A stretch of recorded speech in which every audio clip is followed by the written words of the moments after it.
Aujourd'hui, je vous propose d'importer vos photos dans All-in-One Photoro 2024 à partir de votre appareil photo, carte SD ou autre disque dur externe dans votre environnement All-in-One Photoro sur votre disque ordinateur. Allez, on y va, c'est parti. Et on va faire tout cela sur un ordinateur avec une carte dédiée qui est pas tout nouveau, un ordinateur de 4 ans. Je vais vous donner ses spécifications juste après. Bonjour à toutes et à tous, mon nom est Dick Inol. Si vous débarquez pour la première fois sur ma chaîne YouTube, je vous souhaite la bienvenue. Ici, on parle de post-production traditionnelle créative sur les logiciels de post-production. Et vous l'aurez compris, bien évidemment, on parle de photographie en règle générale. Et aujourd'hui, on va, sans plus attendre, aller dans All-in-One Photoro 2024. Et avant de commencer ce tutoriel, je vais vous indiquer la machine que je vais utiliser aujourd'hui. Vous savez que j'utilise habituellement un mini forum. Je vous avais indiqué les spécifications avec simplement un APU sans carte graphique dédiée, mais vous allez voir qu'en faisant tourner All-in-One Photoro 2024 avec les spécificités demandées, même inférieures, vous allez voir comment que le logiciel fonctionne. Ici, je vais tourner sur un ordinateur qui est tout simplement sous Windows 11 avec l'AMD Ryzen 5 2600X, c'est un seeker, d'accord, c'est pas le tout dernier. Au niveau de la RAM, vous avez 16 Go de RAM sur celui-ci, et vous avez aussi notamment une carte graphique, je vais vous l'indiquer ici, dans l'onglet modifié dans les préférences. Hop, juste ici, il s'agit de la Radeon RX 580. C'est une carte graphique qui fait 8 Go.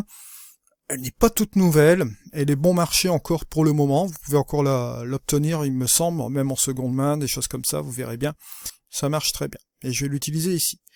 On va parler aussi également de catalogue aujourd'hui, donc pour le système de catalogue je vais me mettre en turbo, comme j'ai une carte graphique dédiée, et là ici, la taille de l'aperçu, je vais le mettre en grande qualité, juste ici. Et au niveau de la preview, je vais le mettre en haute qualité aussi également, au niveau des performances. Si vous avez un peu de problème au niveau des performances, au niveau de votre ordinateur, vous pouvez le mettre en dernier lieu ici. Vous allez voir que sur cet ordinateur de 4 ans, tout fonctionne à merveille. Là ici, au niveau de la taille de la police, vous avez petit, moyen ou grand. Donc moi je le laisse à grand de toute façon par défaut. Si vous changez la taille de la police, après il faudra rebooter l'interface. Il s'agit de la taille de la police de l'interface ici complète, au niveau des caractères. Vous voyez que vous avez une meilleure lisibilité avec les grands caractères bien sûr. Concernant la langue de l'application, vous voyez que vous avez différentes langues ici. D'accord. Là, bon, je vais choisir le français. Il se peut que vous ayez quelques erreurs de traduction sur certains termes techniques qui ne sont pas vraiment gênants vu la qualité de ce logiciel au niveau de ses capacités. C'est le seul petit truc que je tenais à vous dire. Si jamais vous voulez vous mettre en anglais éventuellement, la langue d'origine, la langue source, ça reste de l'anglais technique bien sûr, mais bon, le français sincèrement, vous en sortez largement avec ce logiciel bien sûr. Alors là, ici, je vais tout simplement fermer et je vais me rendre directement ici sur mon petit panel que vous voyez là. Et donc, je vous avais déjà énoncé la dernière fois que vous pouvez passer par cet onglet, le deuxième onglet, pour pouvoir commencer à post-traiter vos photos. C'est-à-dire que si vous avez un disque dur, vous allez directement sur votre disque dur pour post-traiter une photo. Ce qui va se passer, c'est qu'All-in-One Photoro va vous permettre d'aller directement sur ces photos, de les post-traiter, en faire ce que vous voulez, mais vous n'aurez pas l'option de catalogage, d'accord, l'option de catalogage qui vous permettra quand même d'avoir un accès un petit peu plus rapide au niveau de vos photos, puisque vous allez voir comment fonctionne le catalogue, juste après le système d'importation, je vais vous faire un petit chapitre assez rapide. Donc l'onglet feuilleté est possible bien évidemment pour post-traiter une photo, ça il n'y a aucun souci, si vous avez un disque dur où vous avez des photos, vous pouvez commencer à post-traiter. D'accord, il va vous générer un sidecar à côté en All-in-One. Et si vous voulez optimiser en catalogue, aller un peu plus vite et bénéficier de tout ce système de classement d'All-in-One Photoro, parce qu'il est vraiment complet, ça je vous en avais parlé déjà la dernière fois, n'hésitez pas à cataloguer. Je vais vous montrer cette procédure juste après, justement, après cette procédure d'importation. Dernière petite chose avant d'importer, vous pouvez modifier une photo seule. Ça, il n'y a aucun souci, sans passer par cette interface de catalogage. Donc, vous pouvez aussi vous passer du catalogue si vous voulez faire une édition unique. Importons depuis l'appareil. Là, ici, il s'agit d'une carte SD de mon appareil photo Nikon Z5. Il faut savoir que lorsque vous allez importer depuis l'appareil, comme il se doit ici, vous avez trois options qui s'offrent à vous. Soit vous pouvez importer depuis votre appareil photo, soit vous importez directement sur une carte SD comme je le fais ici du Nikon Z5, Ou la troisième possibilité, c'est un disque dur externe, d'accord, que vous allez brancher sur votre, comment dirais-je, votre ordinateur et vous allez l'implémenter sur votre disque interne de celui-ci, bien sûr. Et là, vous allez voir que All-in-One Photoro propose dans son interface d'importation énormément de choix, d'accord. Par rapport à cela, vous allez voir qu'il est assez complet. Et sincèrement, la façon de faire de chacun va dépendre aussi des exigences de chacun. Ça, je tenais aussi à vous le dire aussi. Si vous n'avez pas la nécessité d'utiliser toutes les fonctionnalités dans All-in-One concernant l'importation, ou bien si vous voulez voir un peu plus tard, vous pouvez toujours aussi revoir votre catalogue, refaire certaines choses, revoir les métadonnées. Il y a toujours une flexibilité dans ce logiciel qui est assez incroyable et qui est assez hors norme. C'est pour ça que je vous avais dit aussi la dernière fois en 2022, souvenez-vous, que All-in-One était l'un des logiciels que vous devez posséder si vous sélectionnez une seule solution unique. Il regroupe toutes les cases, je vous en avais déjà parlé. Vous voyez ici que vous avez l'option éjecter quand c'est fait, et vous avez ne pas importer les doublons. Cette fonctionnalité-là va vous permettre tout simplement d'éjecter vos disques externes, votre source externe, en fin d'importation. Ne pas importer les doublons, ben là c'est tout simple. Si vous n'avez pas effacé vos doublons directement sur votre appareil photo, sur votre carte SD, All-in-One va s'en occuper tout seul. Mais moi, je vais pas activer ce truc-là. Là, vous avez coché aucun et vérifie tout. Là, justement, c'est les petites erreurs, comme je vous avais dit la dernière fois de traduction. Ça peut arriver ici, vous le voyez là. Là, c'est enlever toutes les photos, d'accord ? Et vous pouvez les sélectionner, par exemple, je vais prendre celle-ci, je vais prendre celle-là, d'accord, et je vais prendre celle-ci. Si vous voulez importer 3 photos, libre à vous, ou autre, vous pouvez faire votre sélection, bien sûr, avant. Cocher aucun, comprendre, c'est pour enlever toutes les coches. Vérifier tout, forcément, c'est pour tout sélectionner, en fait. Hein. Là, la traduction mériterait quand même d'être un peu rectifiée, bien sûr, mais bon. C'est pas vraiment gênant, on va dire, vu la capacité de ce qu'on peut faire avec ce logiciel, comme je vous l'ai dit encore tout à l'heure. Vous allez voir toutes ces capacités. Donc là, ici, je vais sélectionner dans ma destination, ici, un dossier. Je peux choisir un dossier de destination, bien sûr, comme vous le voyez ici, sans aucun problème. Petit truc, si vous voulez agrandir ici le format des photos pour voir un petit peu ce qu'il en est, vous pouvez le faire aussi également là. D'accord. Et là, à ce moment-là, vous allez pouvoir avoir une meilleure lisibilité au cas où vous voudriez sélectionner une photo. D'accord.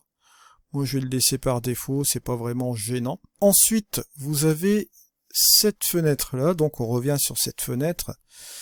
Vous avez la possibilité de mettre un sous-dossier dans le dossier que vous auriez sélectionné. Là, il suffit tout simplement de mettre le nom, il va vous le créer pour vous. Dans le cas où vous ne voudriez pas un sous-dossier, là, vous vous embêtez pas avec ça, je vais vous montrer une autre fonctionnalité qui est un peu plus intéressante. Vous pouvez aussi sélectionner un dossier secondaire, juste ici. Si je clique sur choisir, par exemple, je peux sélectionner un autre endroit sur mon disque dur, et avec ce dossier secondaire, ça va me créer le double, d'accord, de photos, ça va me faire un backup, en fait, de ce que je vais importer. Ça va m'importer tout simplement toutes les photos dans ce dossier-là, et ça va me mettre ces photos-là aussi également dans ce dossier secondaire. Mais nous, c'est pas ce qu'on va faire ici aujourd'hui. Par contre, ce que je vais faire, c'est vous montrer un petit truc plus sympa ici, c'est générer des sous-dossiers. Je vais cliquer ici, et vous allez voir que la génération des sous-dossiers, avec différents pré-réglages que vous allez voir ici, ça va vous permettre de rajouter des sous-dossiers à l'intérieur de votre dossier selon certains paramètres. Là, vous voyez que c'est selon la date, d'accord. On a ici ces dates comme ceci, collées, ou bien avec le tiret, ou bien l'année avec le mois. On va se laisser en date, mois et année, juste comme ceci. On pourrait rajouter très bien d'autres tokens, vous voyez, il y a plusieurs possibilités aussi. Là, je vais le laisser comme cela en importation. Si vous voulez renommer, vous avez le même type de fenêtre que la génération de sous-dossiers. Et si vous voulez ajouter des métadonnées, vous êtes libre aussi de le faire aussi également. Là, par définition, je vais laisser quand même la coche sur les mots-clés par intelligence artificielle. Il va me repérer directement toutes mes photos. Il va me mettre tout simplement ici mes mots-clés sur ces photos, ce qui va être vraiment pratique. Vous pouvez rajouter aussi d'autres choses, hein, d'autres données de contact, contenu, etc. Vous avez la possibilité de rajouter des paramètres photos, c'est-à-dire que si vous voulez mettre directement un preset ici sur votre photo, sur toutes vos photos importées, vous pouvez le faire. Et vous pouvez aussi également modifier la date de capture. Vous voyez que c'est quand même assez complet dans ON1 Photoro 2024. Moi, je vais laisser cela comme ça, avec la création des sous-dossiers de date, ici, juste comme ceci. On va cliquer sur le bouton importation et on va le laisser faire. Bon, il y a quand même plus de 500 photos. Voilà donc comment cela fonctionne. On le voit directement, hein. Bon, il commence à créer ces petits dossiers. Là, si je me rends directement dans l'onglet feuilleter ici, on va se rendre directement dans le dossier. Vous voyez, ON1 Photoro 2024.5, il était déjà sélectionné. Et vous voyez que là, ici, il est en train de me concocter les dossiers. Il est en train d'importer mes photos. Hein, il est en train de le faire en temps réel sur mon ordinateur, comme vous le voyez là. Il est en train d'analyser aussi, c'est pour ça que ça prend quand même un certain temps, parce que si vous voyez un peu les métadonnées, vous voyez que les mots-clés se sont ajoutés, ciel, couleur, environnement naturel, vous avez la date de la photo, et vous voyez les différents mots-clés qui sont en français aussi, qui sont pas mal. Petite note, hein, si vous voulez rajouter vos propres mots-clés, vous pouvez toujours le faire également ici, d'accord ? Et vous voyez que là, bon, au niveau de l'auteur, bon, le nom du fichier, toutes ces choses-là, tout ce qui est métadonnées basiques de l'appareil photo sont bien sûr conservées ici. Et si vous voulez encore rajouter encore d'autres choses avec les EXIF que vous voyez ici, vous voyez que vous avez les EXIF, vous pouvez rentrer les données GPS, modifier vos IPTC, vous pouvez aussi également revoir un peu toute autre information également, les droits d'auteur, toutes ces choses-là. Bref, vous voyez que c'est quand même assez énorme. Là, au niveau de l'importation des photos dans le dossier, si vous souhaitez directement travailler sur une des photos, vous pouvez le faire aussi également pendant qu'il importe, sans aucun problème. Mais moi, bon, je vais le laisser faire pour une chose propre ici.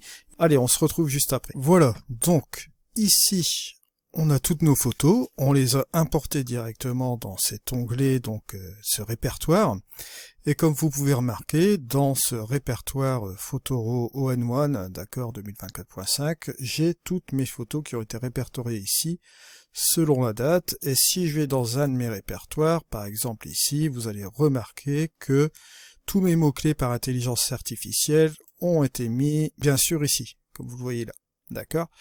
Ça, c'est dans le cadre où vous voudriez éditer directement une photo, on va dire, allez, directement dans l'éditeur ici, d'édition.